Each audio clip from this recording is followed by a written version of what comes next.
नमस्कार दोस्तों, पीआरपी हिंदी में स्वागत है आपका। आज की वीडियो में हम एक जो और डायनामिक एरे फंक्शन है उसके बारे में बात करेंगे। जैसे कि आप पिछले कुछ वीडियोस में देख चुके हैं, हम डायनामिक एरेज फंक्शन या डायनामिक एरे फार्मूला के बारे में बात कर रहे हैं माइक्रोसॉफ्ट एक्सेल के अंदर। तो आज का हमारा डायनामिक फार्मूला है सॉर्ट बाय। इससे पहले हम सॉर्ट और फिल्टर फार्मूला को देख चुके हैं, उससे पहले हमने यूनिक के ऊपर काम किया था और पिछली वीडियो में हमने सॉर्ट और फिल्टर को कंबाइन करके भी देखा था। तो आज हम सॉर्ट बाय देखने वाले हैं। ये सॉर्ट फार्मूला का ही थोड़ा सा एडवांस वर्जन है या उसमें एक दो पैरामीटर और बढ़े हुए हैं। तो जैसे कि आप जानते हैं, कोई भी फॉर्मूला लगाने से पहले हम इक्वल टू से शुरू करते हैं, इक्वल टू और सॉर्ट बाय। ठीक है, जैसे मैं सॉर्ट बाय लिखता हूँ, यहाँ पे आपके पास टूल टिप में हेल्प आ जाती है और यहाँ पे हमारे पास पैरामीटर आ गए। जो पहला पैरामीटर है वो एरे है। तो एरे में आपको जो आउटपुट में चाहिए, जिसको आप सॉर्ट करना चाहते हैं, वो डेटा को सिलेक्ट करना है। ठीक है, तो अब अभी के लिए मैं यहाँ पे जहाँ पे हमारे स्टूडेंट के नाम और उनके टोटल मार्क्स लिखे हुए हैं, इन दोनों कॉलम को मैं सिलेक्ट कर रहा हूँ लास्ट तक। ठीक है, और उसके बाद जैसे दूसरा, अगर हम दूसरे पैरामीटर के ऊपर आते हैं तो जैसे कॉमा करेंगे। जो दूसरा पैरामीटर है बाय एरे या बाय लिस्ट, इसका मतलब है कि जो आपने ये सिलेक्शन किया है, इसमें से आप इसको कैसे सॉर्ट करना चाहते हैं। आप नाम के हिसाब से चाहते हैं या टोटल के हिसाब से चाहते हैं या जो उनके मार्क्स के टोटल है उसके हिसाब से, तो आपको ये डिफाइन करना है। अभी के लिए हम ये मैंडेटरी है, तो यहाँ पे मैं मान लीजिए लेता हूँ कि इनके मार्क वाले कॉलम के हिसाब से हमें करना है, तो मैंने इनके मार्क वाला कॉलम ले लिया। अब उसके बाद जो नेक्स्ट ऑप्शनल पैरामीटर है वो ये है कि इसको आपको असेंडिंग या डिसेंडिंग कौन से ऑर्डर में सॉर्ट करना है, ये आप यहाँ पे डिफाइन कर सकते हो। जो बाय डिफॉल्ट है वो असेंडिंग ही रहेगा। तो जैसे 1 और -1 इनके कोड हैं, जैसे मैं असेंडिंग करता हूँ, 1 हो गया। ठीक है, अब हमारे पास यहाँ पे ऑप्शन है कि अगर आप मल्टीपल लेयर में लगाना चाहते हैं तो और भी है। अभी के लिए हम इसको यहीं पे बंद कर देते हैं और एंटर करते हैं। तो जैसे आप देख रहे होंगे असेंडिंग ऑर्डर मतलब बढ़ते क्रम में, तो यहाँ पे जो ये हमारा डेटा था, ये डेटा आपका सॉर्ट होके यहाँ पे आ चुका है और सीक्वेंस वाइज आप जैसे आप देख रहे होंगे, ये हमारा आउटपुट एक्सेल ने दे दिया। ये था हमारा सॉर्ट बाय फंक्शन। अगर आप इसके बारे में और डिटेल में जानना चाहते हैं तो वीडियो में बने रहिए। वीडियो में और आगे बढ़ने से पहले इसके अवेलेबिलिटी के बारे में जान लेते हैं। माइक्रोसॉफ्ट 365 के विंडोज या Mac version, Microsoft Office package के अंदर एक्सेल के 2021 के वर्जन, और जो माइक्रोसॉफ्ट एक्सेल जो वेब में अवेलेबल है उसमें, और उसी तरह एक्सेल जो टैब में एंड्रॉइड या आईओएस के अंदर और जो फोन में है अवेलेबल, उन सभी ऐप में ये हमें ये फीचर या ये फॉर्मूला हमें इस्तेमाल करने को मिल जाता है। तो इसके अवेलेबिलिटी के बाद इसके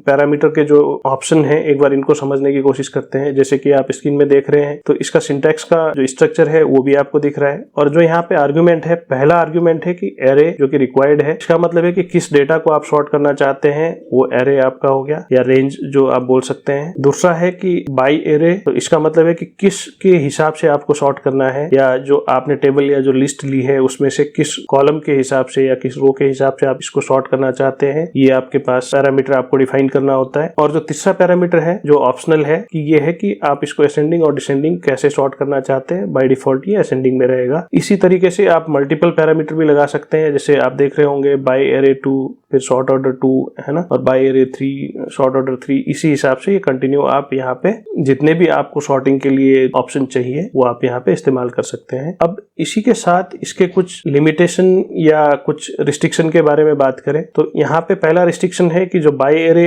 आर्ग्यूमेंट है ये एटलीस्ट एक रो या एक कॉलम का होना चाहिए। ठीक है, और उसके बाद जो दूसरा है कि जो भी हमारे आर्ग्यूमेंट्स होंगे वो सेम साइज के होने चाहिए। ठीक है, और तीसरा है कि if the sort order argument is not 1 और -1, तो जो हमारा एरर आएगा अगर आपने असेंडिंग और डिसेंडिंग में से कुछ और दे दिया, जैसे आपने वहां पे 2 लिख दिया या कुछ और लिख दिया, तो उस केस में हमारे पास वैल्यू एरर आएगा। ठीक है, और अगर आप इसको छोड़ देते हो, ब्लैंक करते हो, तो बाय डिफॉल्ट असेंडिंग ऑर्डर में जाएगा। तो ये तो हो गई हमारी इसकी अवेलेबिलिटी, क्या इसके पैरामीटर के मतलब है और इसमें क्या रिस्ट्रिक्शन है, ये वाली बात। और एक जो रिस्ट्रिक्शन पिछली बार भी हमने बात करी थी, यहाँ पे यह है कि अगर हम हेडिंग को लेते हैं तो यहाँ पे हमारे पास कोई भी ऐसा ऑप्शन नहीं है कि हम हेडिंग को मेंशन कर सकें। अगर आप यहाँ पे देखेंगे, अगर मैं इसको यहाँ पे जो ऑर्डर है अपना टेबल का रेंज है, इसको अगर हेडिंग से शुरू करता हूँ तो ये हमारे यहाँ पे इसी ऑर्डर में या नॉर्मल टेक्स्ट की तरह शॉर्ट होके आता है। तो ये एक ड्रॉबैक जो मेरी तरफ से है ये आपको दिखने को मिलेगा। तो अब इसी में एक और या दूसरा एक शॉर्टिंग ऑर्डर लगा के देख लेते हैं। तो जैसे हम यहाँ पे हैं, अभी मान लीजिए इसको दोबारा लिखते हैं, सॉर्ट बाय टैब किया हमने